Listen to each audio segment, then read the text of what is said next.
The film begins with members of SWAT breaking into a locked safe, while dozens of security officers have been tied up, with money marked with the name Anna in their mouths. The bank leader, escorted by bodyguards, asks their organization to give a reward of $2 million for a girl named Anna. At the same time, a female sniper, located almost a kilometer away, was seen preparing. She then shot the money vault, causing it to fall and crush the bank leader, scattering the money and prompting those present to scramble to grab it. Due to this act, the sniper, named Anna, was captured and sentenced to 20 years in prison.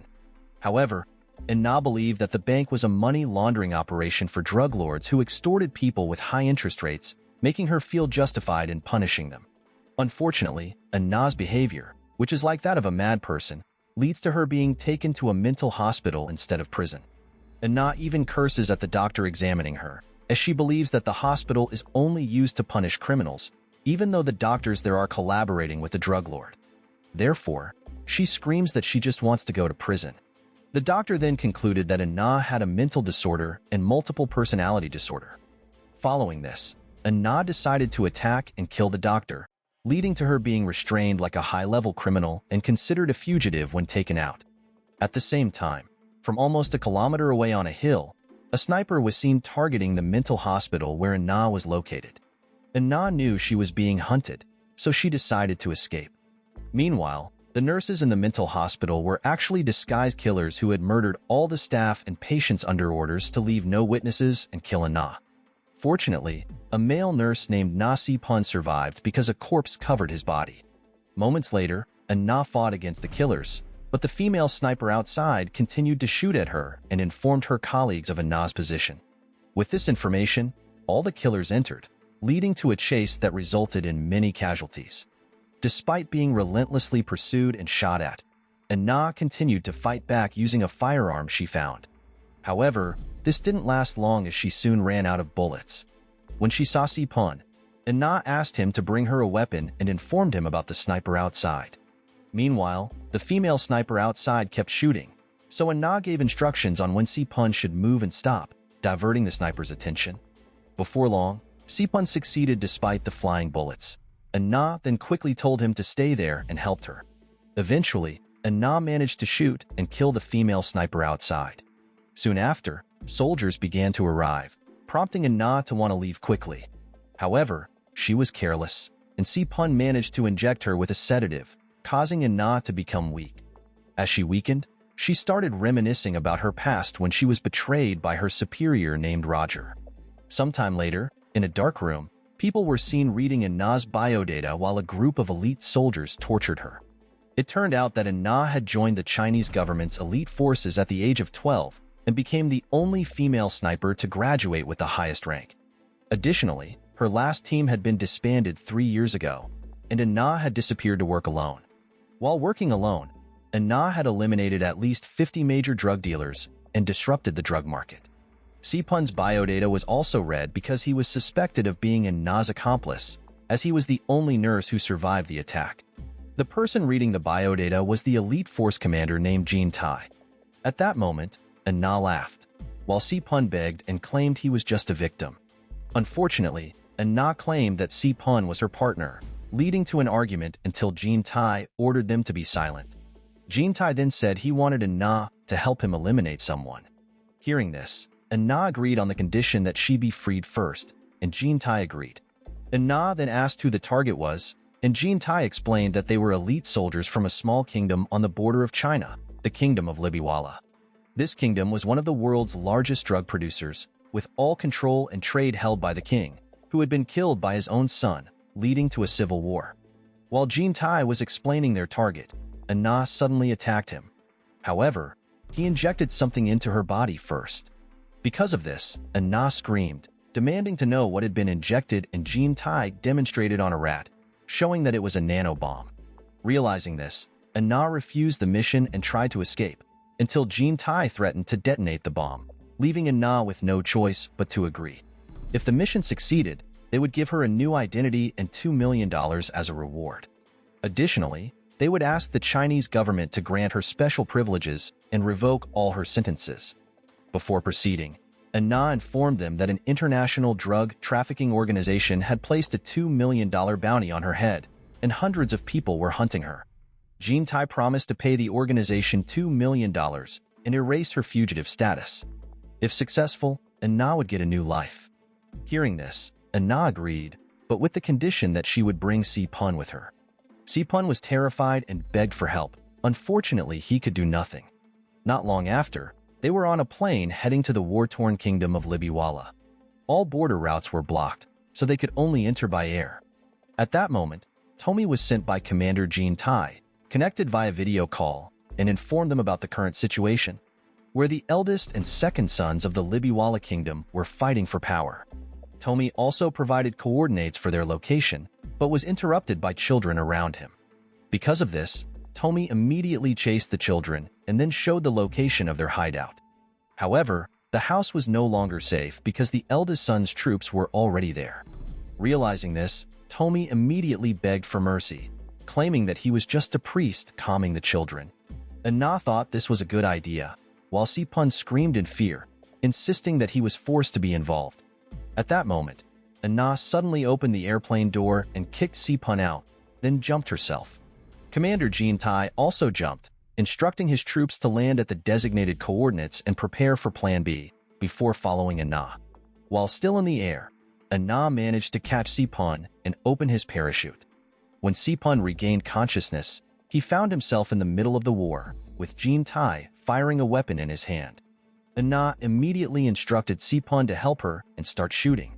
After running out of bullets, they quickly fled, but unfortunately, they encountered the second prince's troops.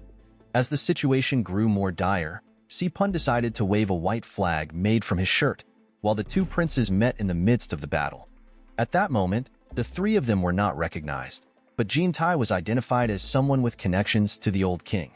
Na suddenly noticed a sniper aiming at them, so she got the idea to pretend to be from the eldest son's side while saluting. At the same time, the sniper shot, causing both factions to misunderstand and start shooting at each other. Seeing this, Na and her companions quickly fled, while the sniper began targeting her as she escaped. When the sniper intended to pursue, Na had already vanished. Shortly after, a radio transmission instructed a new mission to capture Na, as a third party was exploiting the chaos of the civil war to seize power. Not long after, Na, Tai, and Pun managed to enter a house and headed to the basement, where many children were taking refuge. Seeing this, Na asked Tai to quickly take the children to a safe place. When Na saw someone hiding behind a cloth, she immediately uncovered it, only to find a female assassin who attacked her with a sword. Realizing the danger, Tai and Pun quickly fled the room, but the troops outside were also closing in on them. In the end, Na was captured and taken away by the soldiers. Tai then quickly instructed Pun to follow him to a safe place upstairs. Once there, Tai tried to call Tommy, but there was no answer. Unfortunately, Tommy had already died after being crushed by debris, leaving Tai confused about how to proceed with the mission since they needed to rescue Na. Fortunately, they found car keys in Tommy's hand and immediately fled. At the same time, international media were busy reporting on the civil war in the kingdom of Liby Walla, focusing on drugs as the main commodity that benefited the kingdom through taxes. Soon after, Tai and Pun's car entered the city but was blocked by demonstrators demanding the government end the civil war immediately. They also wanted drugs to be banned because they caused widespread misery and led to the power struggle. Meanwhile, Na was seen being detained and hung in a basement. The female assassin named Jia, who captured her, was an agent of Prime Minister Song Pa, the third party trying to seize power. At that moment, Jia tried to intimidate Na, but she was not afraid and only laughed. Na even claimed to be hungry and asked Jia for food. Frustrated at not getting any information, Jia decided to leave the room. Outside, Tai and Pun managed to get in by disguising themselves as a doctor and his guard. However, they were soon stopped by guards, prompting Pun to claim he was a private doctor invited by Prime Minister Song Pa. Shortly after, on the stairs, the head guard wanted to consult the doctor about his illness. Pun then examined his condition by asking the head guard to open his mouth and requested a flashlight. At that moment, Tai whispered that he had found Na's location.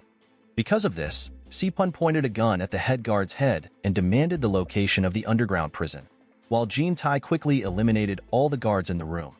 With no other choice, the head guard finally revealed the location of Na's prison.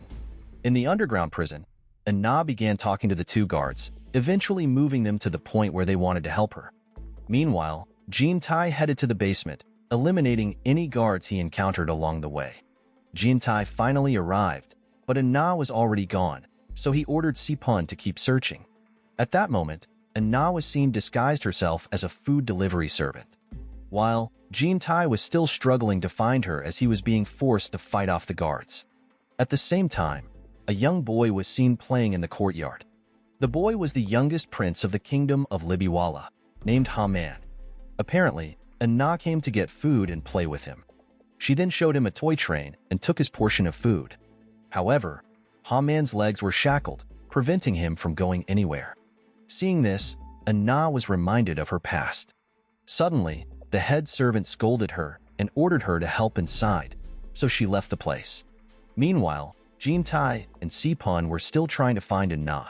Additionally, Sipun had disguised himself as an armored guard, but this caused frustration for Jin Tai as Sipun searched while causing a commotion. Elsewhere, the invited guests, consisting of businessmen, entrepreneurs, and officials in the kingdom of Liby Walla, started to become annoyed from waiting. Prime Minister Song Pa had gathered them with the intention of making Prince Haman a puppet king while he would hold the real power. The people there grew increasingly impatient and arrogantly shouted for Song Pa, claiming that the new king would not ascend the throne without their support. This angered Jia Yi, who immediately climbed onto a table and demanded that they behave politely and eat quietly. Additionally, Jia Yi ordered them to wait for the prime minister to appear and threatened to eliminate anyone who dared to cause trouble. At the same time, Jia Yi was suddenly annoyed by someone chewing food loudly. It turned out to be Na, which infuriated Jia Yi, who attacked her. However, Na did not fight back and only wanted to eat. With no other option, Na tried using an iron hammer, but it was too heavy, so she picked up a sword and fought Jia Yi. Shortly after, a group of soldiers arrived and started shooting, forcing Na to flee. She met up with Jin Tai and Na Sipun, who were also escaping. They then encountered a dead end with an iron door. Jin Tai tried to open it, but failed. When Na tried, the door opened easily. After entering the room, they discovered Song Pa's underground drug factory. Realizing there were intruders, the soldiers began throwing smoke bombs. Seeing this, Na started doing something, but Jin Tai thought Na was acting crazy until he saw her making an improvised bomb from available materials. After that, the soldiers and Jia Yi managed to get in, but she was too late to realize Na's plan as the underground drug factory exploded.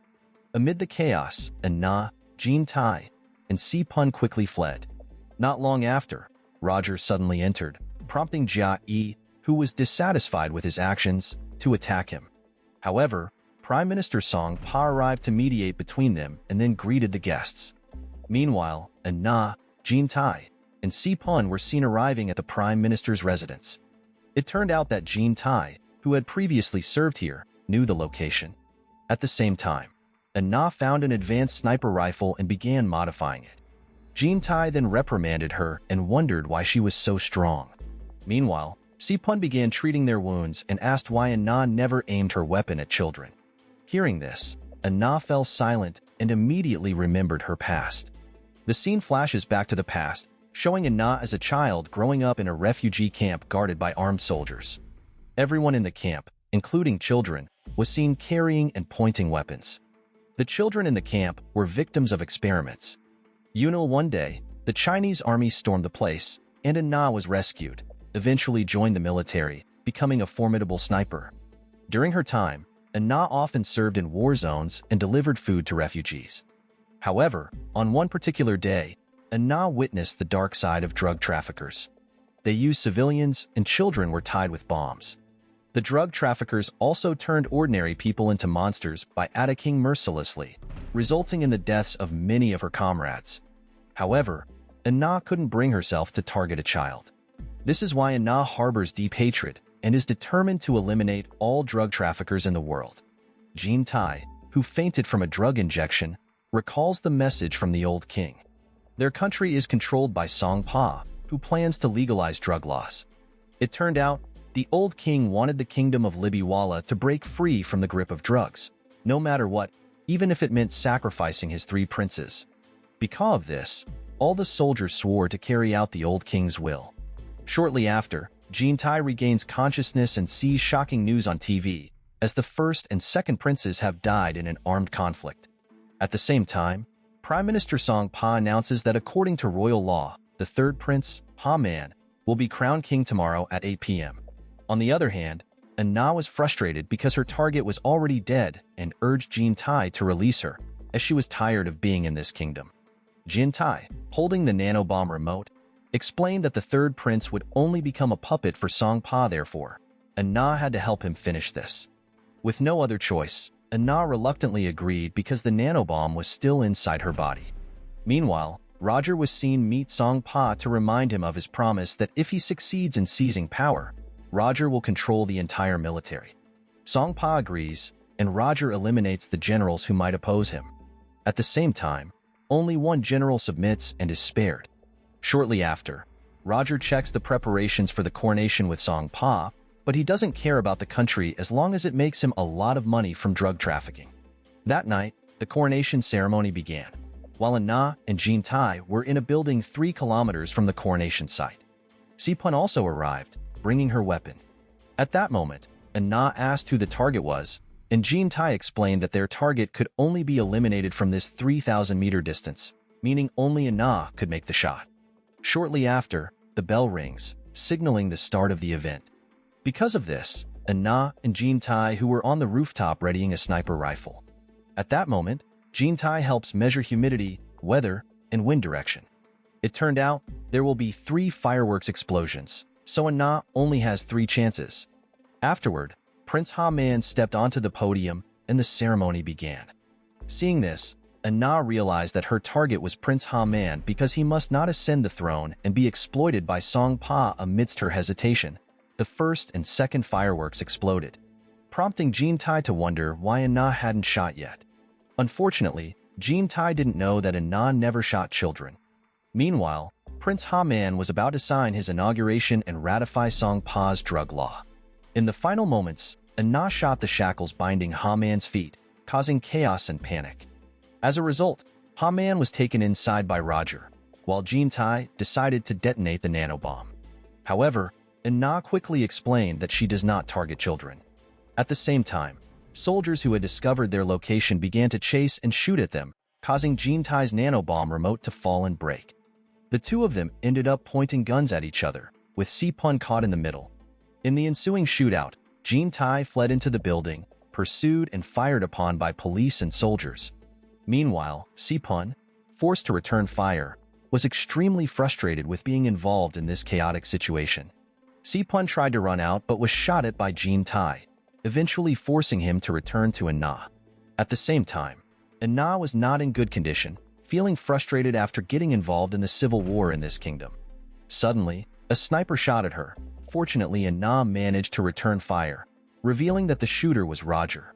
Seeing Roger's face reminded her of the past, when they were trapped in a war zone. At that time, Na thought Roger would help her, but instead, he pushed her, causing her to fall into a ravine. Na immediately dragged Sipun into a room. Apparently, she was fed up with the nanobomb in her body and asked Sipun to remove it. However, Sipun refused, saying that it was impossible. Frustrated, Na forced and threatened Sipun to find a way, until Sipun then remembered a possible solution to this problem. Not long after, Na was placed into a water tank that would be electrified, with the aim of deactivating and destroying the nanobomb in her body. Sipun warned that it would be painful, but Na was determined. Then, high-voltage electricity flowed into the water and started damaging the bomb in her bloodstream. Although they succeeded, Na fainted. Seeing this, Sipun checked and ensured that Na was still alive. Meanwhile, junkie tried to connect to the nanobomb with his laptop, but the connection to the bomb in Na's body had already been severed. While Na is unconscious, Sipun plans to leave and grab some weapons. However, he feels pity and decides to help Na. Just as Sipun is about to perform CPR, Na regains consciousness. Roger suddenly burst in and attacked Sipun, believing that he was Na's accomplice, causing him to leave the place. At that moment, Roger pretended to be friendly with Na, despite their past relationship, but Na refused to reconcile with him. Na attacked Roger, while he tried to persuade her. Since Na was very difficult to convince, Roger was forced to defeat her. During that moment, Na remembered all the things Roger had inflicted on her and became very angry.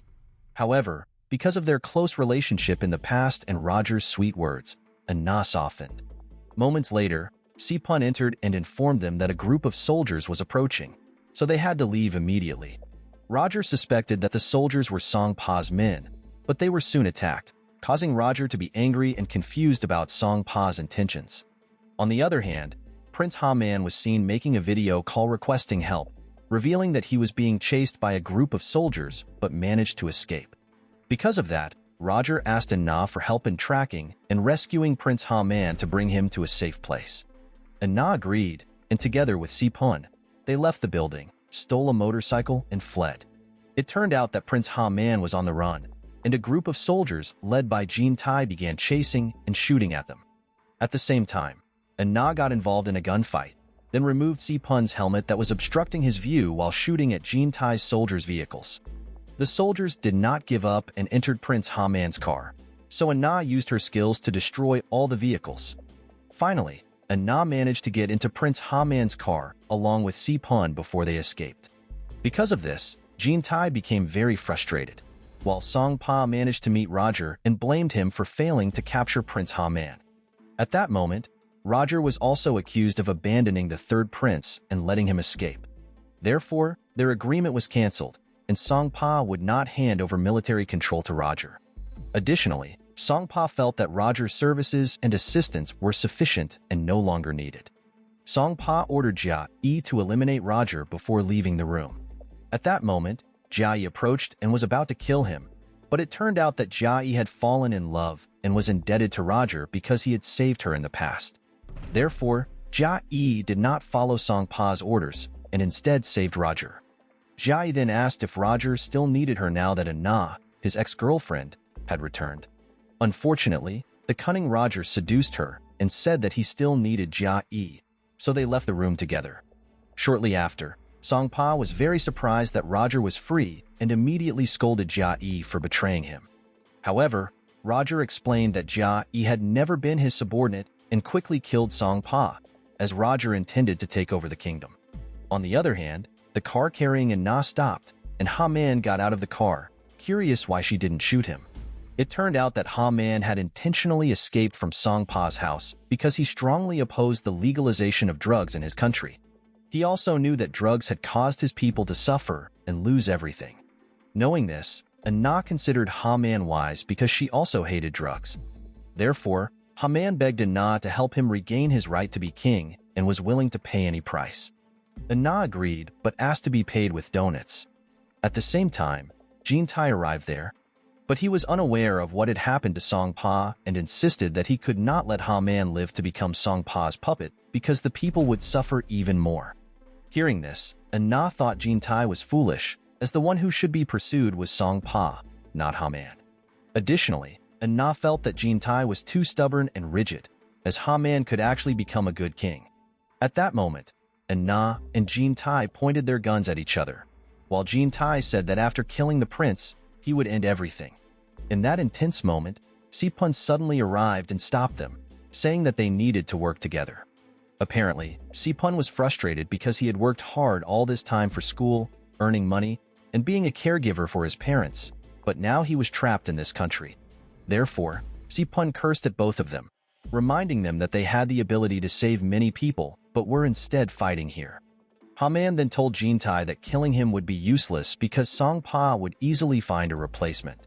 Ha-man begged Jin Tai to help him drive the evil people out of the kingdom of Liby Walla so that drugs would no longer harm innocent people.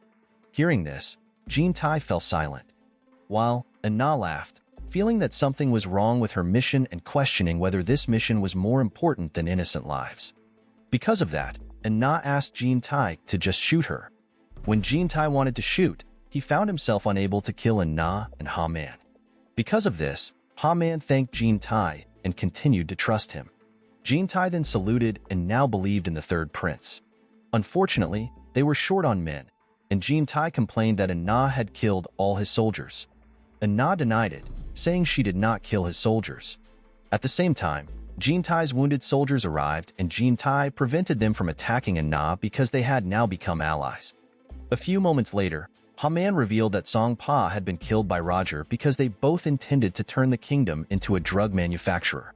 Na was shocked to hear this, and they began planning their actions. Sometime later, Na pretended to call Roger and said that she had captured the person who tried to kidnap Prince Haman. Roger came and thanked Na while still intending to use her. On the other hand, the government officials who caused the commotion decided to be eliminated by Jia Yi. At that moment, Jia Yi placed a box containing Song Pa's body parts, which then exploded. Meanwhile, Haman was taken back to the palace, while Na still wanted to ensure something and invited Roger to leave the country with her.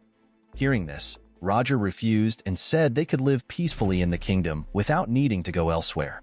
Na then asked about their past when their forces were about to defeat the drug lord. At that time, Roger killed the drug lord and took all the drugs, betraying her. Hearing this, Roger argued that the kingdom was poor, the land was barren, and the only thing that grew was opium, forcing the people to cultivate it. This made it clear to Na who Roger really was. Na then hugged and kissed Roger for the last time, realizing that Roger was no longer the person she knew. Na shot Roger because she couldn't live alongside someone who profited from drugs. However, Roger, who had survived, forced Haman to sign the legalization and cultivation of drugs in Liby, Walla, threatening that the entire royal family staff would be killed if Haman did not cooperate. Sometime later, the coronation began with soldiers guarding the event, which was also covered by international media, along with people protesting. And the media swarming because the Kingdom of Liby Walla would face international sanctions if they approved their new policy. At the same time, Roger watched from afar and felt pleased, confident that Prince Haman would give in. However, Haman tore up the document he had signed, determined to save his father's legacy and certain that the legalization of drugs would never be implemented in the country.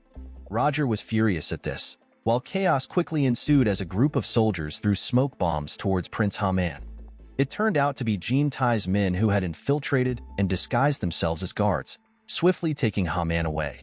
Realizing this, Roger ordered a blockade and road closure. While Sipun also helped Tai's soldiers get Haman into a car to escape. At the same time, Roger's soldiers pursued them, resulting in a shootout on the road. Due to the gunfire, their car was severely damaged, forcing them to continue on foot. As more of Roger's soldiers arrived, Na demonstrated her skills to defeat the troops because they had to escape before becoming targets for the tank. Unfortunately, Na's shoulder was dislocated, so she asked Sipun to climb and help her. A shootout ensued again, while Sipun became frustrated because the ladder was very high. After reaching the top, Sipun reset Na's shoulder and helped her shoot.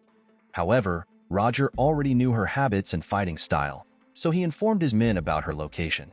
When the tank fired at them, Na quickly shouted and ran from there. Shootout broke out everywhere, while Tai's troops were busy evacuating Prince Haman. Fortunately, Na managed to get down and prove herself as the most dangerous sharpshooter. Not long after, Tai was cornered and chased by Roger's soldiers. Na then managed to save him again while Roger continued to pursue her, but Na still managed to escape. The battle lasted all day until night fell, leaving Tai and his troops increasingly cornered. At the same time, a tank approached, so Na, with the help of Sipun, kept shooting at it until they managed to destroy the tank. Finally, Jia Yi joined in pursuing Tai's troops. After they entered a building, Tai eliminated his enemies, and he confronted Jia Yi. Unfortunately, Tai's injured condition overwhelmed him. Shortly after, Jia Yi found Prince Haman, but it was a trap because Tai was already near Roger and attacked him. However, Roger shot Tai, causing him to fall. Na also shot Jia Yi, but she managed to bring Haman into the building. At that moment, Jia Yi was severely wounded, and Roger entered. Seeing this, Jia Yi thought Roger would help her. Unfortunately, he left her to die. Not long after, Na ran out of bullets and only had one bullet left in her necklace. Meanwhile, Roger, equipped with infrared vision, had the advantage. However, Anna cleverly lit a flare to block his view. While Roger was busy searching for Anna, she was preparing to shoot with her last bullet. This was Anna's only chance, but instead, she shot the shackles on Haman's feet. As a result, Haman distracted Roger and escaped. While Roger was off guard, Anna managed to get into a tank and fired it, ultimately fulfilling her revenge. Meanwhile, Sipun quickly assisted the wounded Jean Tai. Additionally, they successfully escorted Prince Haman out of the war zone to the last general of the Kingdom of Liby, Walla. After learning that Roger was dead, the general called for a ceasefire. Sometime later, Haman was seen completing his work, signing anti-drug laws and destroying all opium fields. Meanwhile, Jean Tai was appointed as the army general, and Sipun continued his studies until he became a doctor. As for Anna, she continued her work as a sniper, hunting down every drug lord that harms society. Moral lesson from the story: if you're going to rob a bank and then play hero, remember, being a sniper can lead to a hospital stay, and trying to blow up a safe might just blow up your plans instead.